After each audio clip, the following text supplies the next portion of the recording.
Greetings, ladies and gentlemen. I'm Stan Houston. This is Interesting Ideas for a weekend. In the United States, where I am, this is a significant weekend, the 4th of July, Independence Day. And of course, it kind of flows into what makes for many people kind of a longer weekend, a couple days off from work perhaps, and right in the middle of the summertime. And so family and friends get together, and the skies are full of people flying, and we still haven't gotten that how to do that well figured out. They're working on it. Hopefully they will get better at it. And hope is a good word. We'll think about that a little bit today. Hey, what are you reading? Well, this morning I read something that struck me just by a couple words. I oftentimes read a little meditation from a woman named Sarah Young called Jesus Calling. And it's kind of like Jesus might be talking to you. And today it said this: as you spend time soaking in my presence, you are energized and lightened. Through communing with me, you transfer your heavy burdens to my strong shoulders. By gazing at me, you gain my perspective on your life. This time alone with me is essential for unscrambling your thoughts and smoothing out the day before you. I love that last line. This time alone. Remember our talk on being still, being quiet? This time alone with me is essential for unscrambling your thoughts and smoothing out the day before you. Good idea. Well, something else I'm going to read this weekend. My wife and I, we are strong supporters of St. Jude, the research hospital in mid-America, which is dedicated to researching and helping to cure childhood cancer. And they have made tremendous progress, and they save many lives. But even in the midst of that, still 1 out of 5 children do not survive.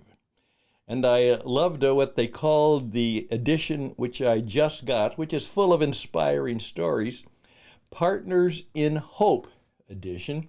And I like that because one of the themes that we try to use with the different programs that we bring into the world is we're trying to bring more hope into the world. And if we do that, a lot of very significant things will change. Well, today I'm going to read you a cowboy story. All right? This will be a great story for this fireworks 4th of July celebration. I think you'll enjoy it. A good friend of mine, his name is Randy Helm, and I call him a cowboy creature, teacher, trainer, and preacher. That's right. That's what he is, and he does it well. And he has a wonderful book, and he may even be on a podcast someday. And it's called Lessons from Horses. And I'm going to read you chapter 13. It's not unlucky. In fact, it's one of the best ones. It's called Renewing Your Mind. So why don't you just kind of sit back and settle back right now. Maybe have a cup of coffee, a cup of tea, or something else that'll soothe you and suit you and smooth out your day while I tell you the story of renewing your mind. I'm Stan Houston, Interesting Ideas, and the program finally gets started right now.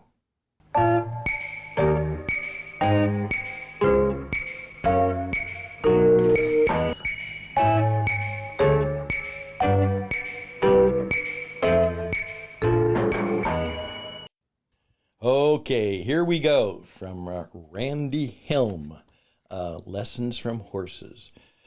He starts with a verse of tradition scripture. He says, hey, don't be conformed to this world. Don't get squeezed into it, but be transformed, be changed by renewing, changing, and making your mind new so that you may prove what the will of God is for you, that which is good, that which is more than acceptable, in fact, It's just right.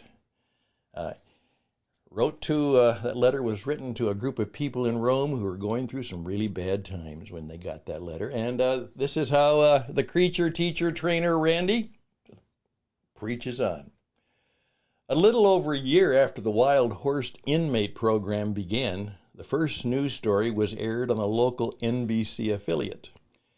A few inmates agreed to share their story.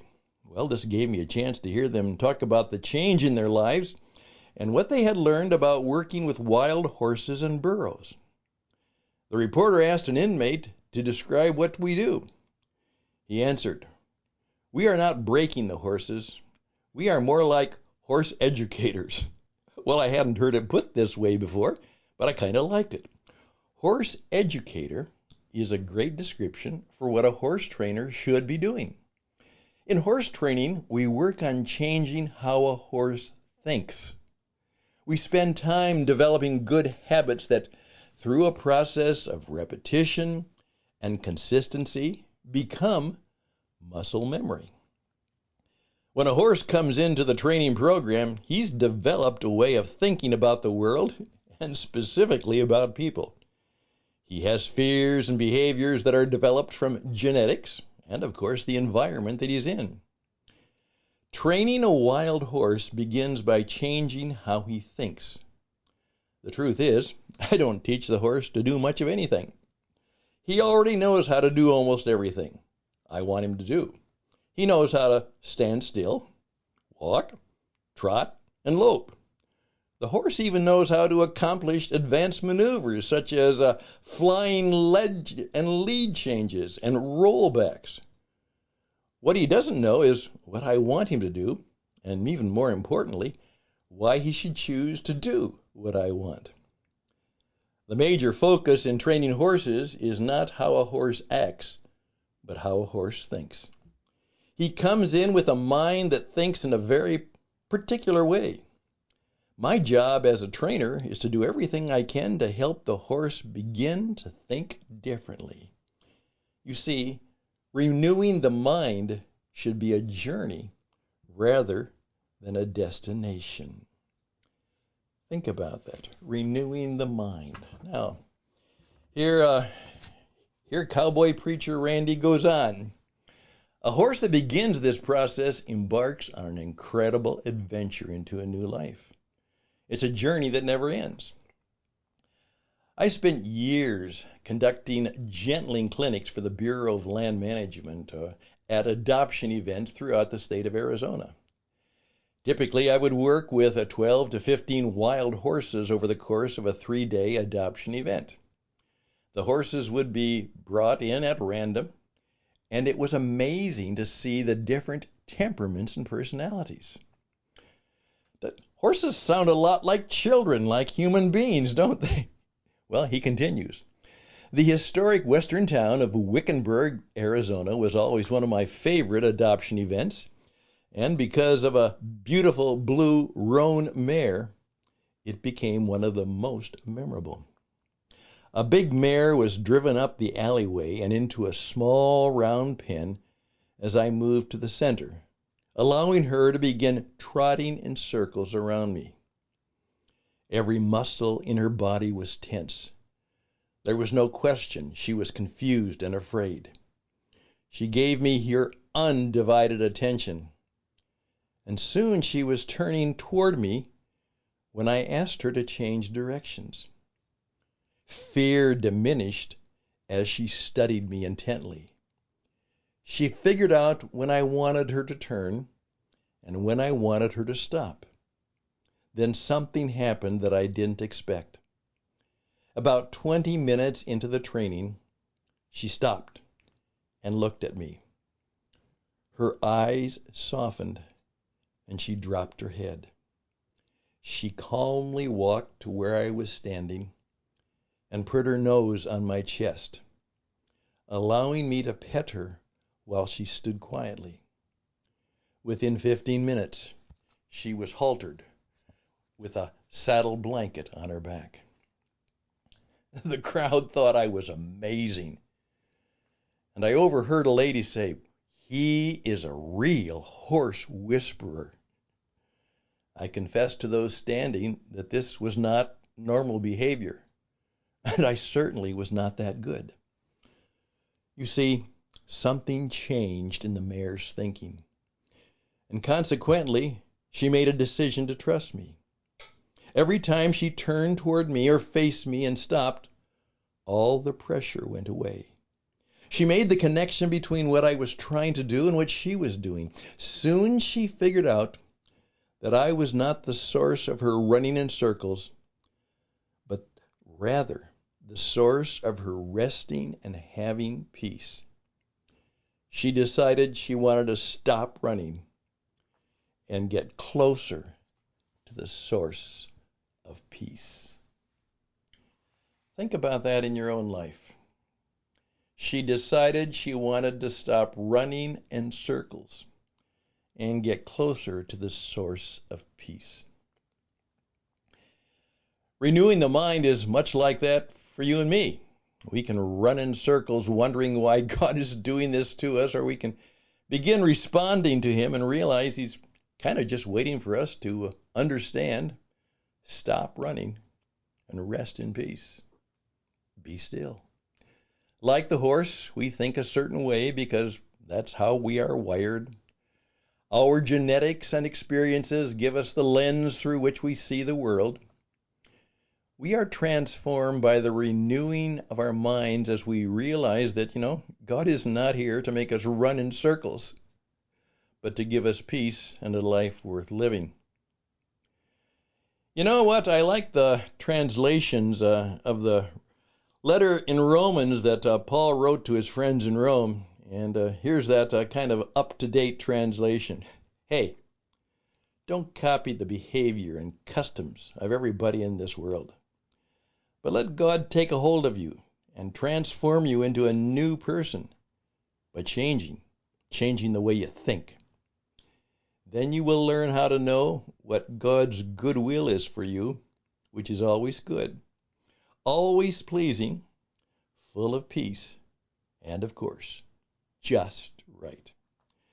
The old Shaker tune says, wouldn't it be nice to come down in the place just right? Horses take their cues from other horses. If one runs, they all run. Renewing the mind begins when we decide we are not going to take our cues from the behavior and customs and culture of everybody around in this world. And we recognize that God just might have the answers for how to be fully alive, how to live on purpose, and most of all, how to live at peace. George Bernard Shaw said, life isn't about finding yourself. Life is about creating yourself. You are, just like Randy is, a creature. Ever thought about what you might have been created for? I'm Stan Houston. Some thoughts for a weekend edition. Interesting ideas, to say the least. And thank you for your time. Thank you for listening. We'll be right back.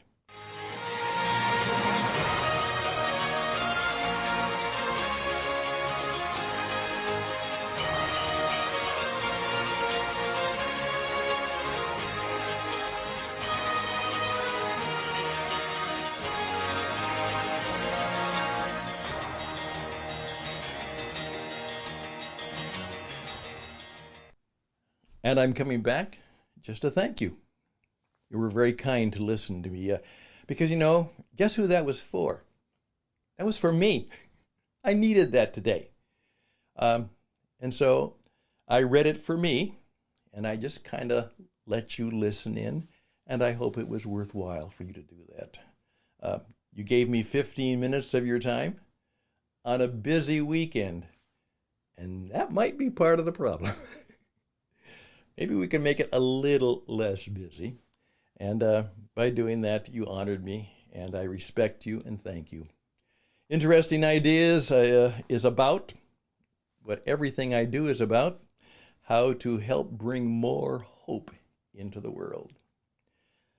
More hope into the world.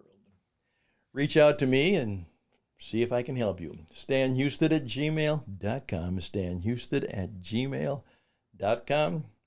We have lots of resources, lots of friends, and perhaps a few good ideas that might be helpful to you in your life and your business, particularly as we go into the second half of 23. Best and blessings to you. Have a good weekend. Have a very nice day. And you know what? Have a good life. Bye for now.